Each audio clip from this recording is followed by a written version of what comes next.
Early the next morning, Queen Chika stormed into King Udoka's private chambers. The king was seated on a wooden stool, a half-finished breakfast of yams and spicy stew before him. He looked up in surprise as his wife burst in unannounced. One glance at her face, and he knew something was very wrong. "Chika, my queen," King Udoka said, wiping his hands. "What troubles you so early?" Queen Chika's face was flushed with anger.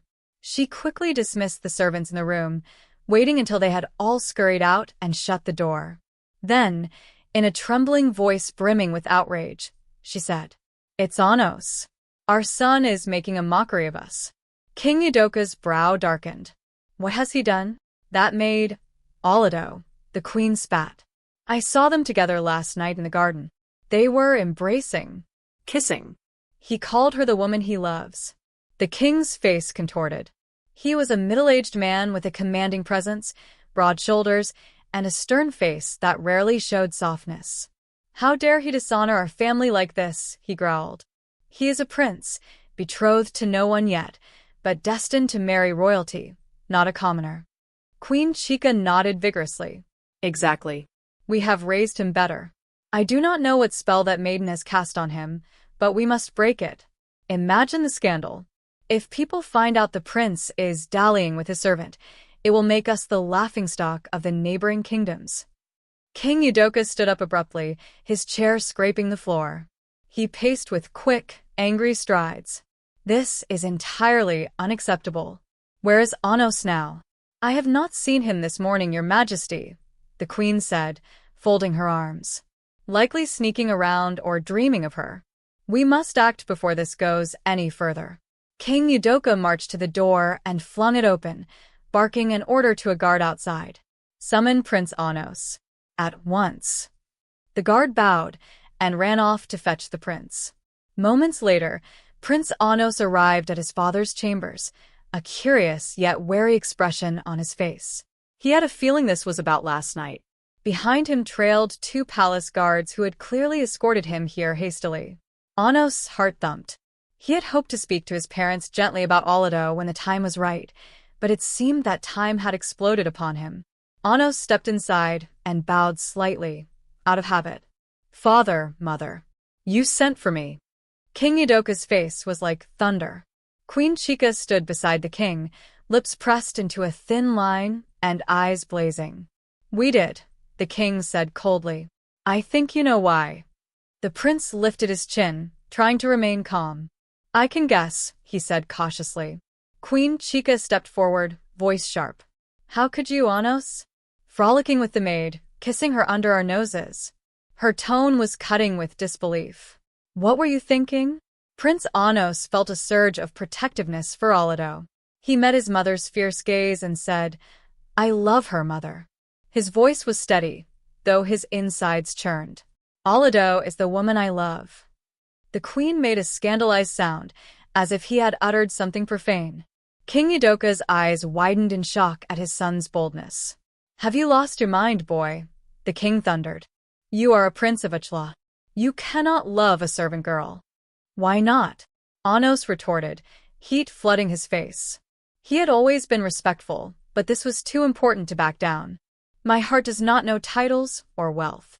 Olido is kind and good, and I love her truly. She loves me for who I am, not what I am." "Enough." King Udoka's voice boomed, echoing off the chamber walls. One of the clay cups on the table trembled at the force. "You will stop this nonsense at once. I forbid you to see her again."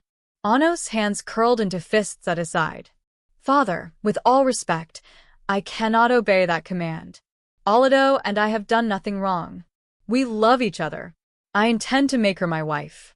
Queen Chika nearly screamed in frustration. "Wife. This is outrageous. She is not of royal blood." King Udoka's face had turned a deep shade of crimson. "You will marry a princess or a lady of noble birth, as is your duty. Have you forgotten that we have been in talks with King Ease of the North? His daughter, Princess Yurima, is of age. We had hoped to arrange a marriage between you two to strengthen our alliance." Prince Onoce shook his head firmly. "I do not want Princess Yurima or any other. I want Olido." I will marry no one but her. The king's eyes narrowed dangerously. You dare defy me, Onoce? I am not just your father. I am your king. The prince's heart pounded, but he stood his ground. And I am your son, a man who has the right to choose his own happiness. If being a prince means I cannot marry the woman I love, then what is the worth of this title? Queen Chika screamed in frustration. The worth? It is your birthright, your honor, everything.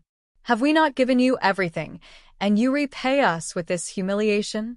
King Udoka raised a hand to silence his wife. His anger was now ice-cold. He pointed at his son. Listen well, Onoce. You will never marry that girl. This affair ends today. Guards. At the king's shout, 2 guards stepped forward from just outside the door. King Udoka pointed a rigid finger at his son. Escort the prince to his chambers. He is not to set foot outside until he comes to his senses. One guard gently took Onoce's arm. Your Highness, please come with us, the guard said, clearly uncomfortable. The prince was beloved by many, and this was a duty the guards did not relish. Onoce jerked his arm free. I can walk myself, he hissed, shooting his father a resentful look. As the guards followed Prince Onoce out to ensure he complied, he added fiercely over his shoulder. I love Olido, and nothing you do can make me forget her. The door slammed behind him. King Udoka stood breathing hard, chest heaving with rage. Queen Chika stepped forward, voice low and urgent. What about the girl, Olido?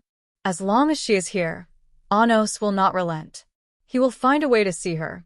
We must send her away from the palace, far from our son. The king's jaw tightened. You are right.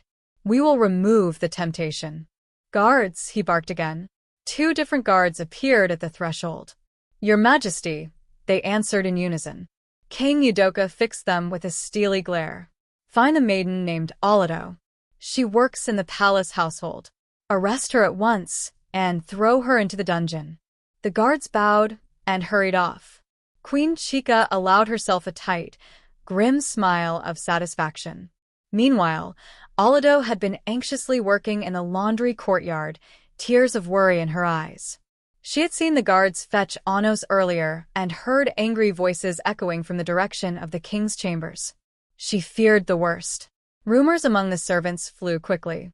Someone had seen the queen's furious face that morning. Olido's heart pounded with dread. She tried to continue her chores, scrubbing a garment against the washing stone with trembling hands, whispering to herself, Please let him be safe. Please let everything be okay. Suddenly, 2 palace guards marched into the courtyard, scattering the other servants, who quickly moved aside. Olido's blood turned to ice. The guards, stern-faced, walked straight toward her. You are Olido? One guard asked brusquely, though it was clear he knew exactly who she was. Yes, she answered in a small voice, rising to her feet. Her knees felt weak. By order of King Udoka, you are under arrest. Before she could process his words, he grabbed her arm. Olido gasped, nearly dropping the wet cloth in her hands. Why? What have I done? She cried, panic rising in her throat. The guards did not answer. Each took one of her arms firmly. Olido's basket of laundry toppled over, spilling clothes onto the dusty ground as they began to drag her away. Please, there must be a mistake, Olido begged, struggling against their hold. I have done nothing wrong. I swear. Her pleas fell on deaf ears. The other servants looked on helplessly, some with tears in their eyes for Olido's plight, but none dared to interfere with the king's orders. The guards pulled Olido through the courtyard and into the dim corridors of the palace. They headed toward the stone steps leading down to the dungeon. Olido's heart pounded wildly. She had heard terrible stories of prisoners thrown in those dark cells. As they descended toward the dungeon, footsteps echoed in the narrow passage. Suddenly, Prince Onoce appeared at the far end of the corridor, flanked by the guards who were supposed to keep him confined. He must have broken away upon hearing the commotion. His eyes widened when he saw Olido being dragged. Olido, he shouted, voice laced with fear and anger. Olido turned her head at the sound of his voice. Onoce, she cried, tears streaming as relief and terror collided in her heart. Onoce wrenched himself free from one of his escorting guards, shoving the man aside. The other guard tried to hold him back, but Onoce's desperation gave him strength. He rushed towards Olido, and the guards restraining her. The two guards halted, unsure, as the furious prince positioned himself in front of Olido, shielding her behind his back. "Let her go," Onoce commanded, standing like a protective lion. She clung to the back of his tunic, trembling but comforted by his presence. "Your Highness," one guard began nervously. "We have orders from the king. I am the prince. And that is an order." He reached behind, gently finding Olido's hand and squeezing reassuringly. For a moment, all sound was everyone's heavy breathing in the tight stone hallway. The guards looked at each other, torn between the king's command and the prince's. Before anyone could move, a commanding voice sliced through the tension. "Onoce, stand down." King Udoka's imposing figure appeared at the top of the dungeon stairway, Queen Chika just behind him. They had followed the shouts to this scene. "Father, please," Onoce implored, keeping himself firmly between Olido and the guards. "Do not hurt her. If you must punish someone, punish me. Olido has done nothing wrong." King Udoka's face was carved from stone. "Son, step away from that girl. Now." Onoce shook his head, determination blazing in his eyes. "No. I will not let you throw her in a cell like a criminal. She has served our family faithfully. She has my heart. If you want me to ever be happy, do not do this." Queen Chika's voice rang out, cold and sharp. "She bewitched you and made you forget your duty. She deserves no mercy for that." Onoce felt Olido's fingers tighten around his. He raised his voice, desperate. "Mother, you know me. No one bewitched me. I love her, by my own will." King Udoka had heard enough. He gestured quickly to the two guards who had followed Onoce. They seized the prince from behind, each locking an arm in a firm grip. Onoce struggled violently.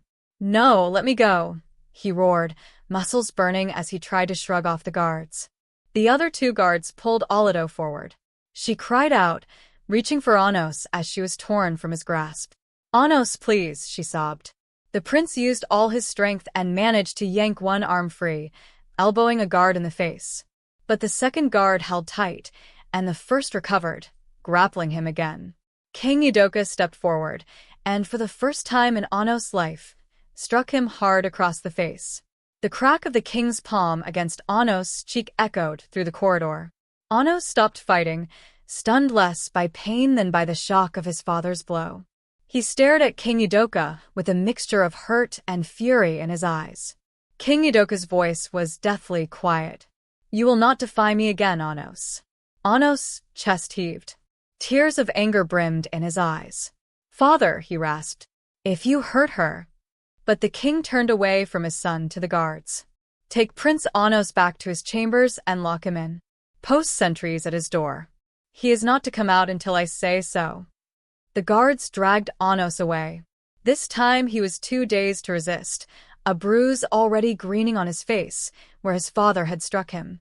His eyes never left Olido's distraught face as she was pulled in the opposite direction. "Olido," he shouted one last time, voice cracking with sorrow.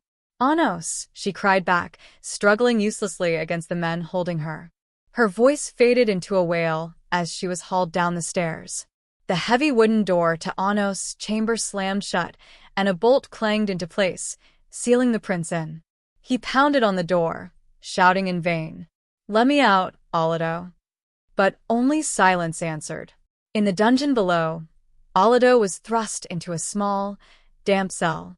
The door clanged shut, the lock turning with a decisive thud. Darkness closed around her. She sank to the cold stone floor, sobbing until no more sound came, only silent tears. She had never felt so frightened and alone. Curled up in that lonely cell, Olido whispered a broken prayer into the darkness. "Great spirits, protect us. Please save our love."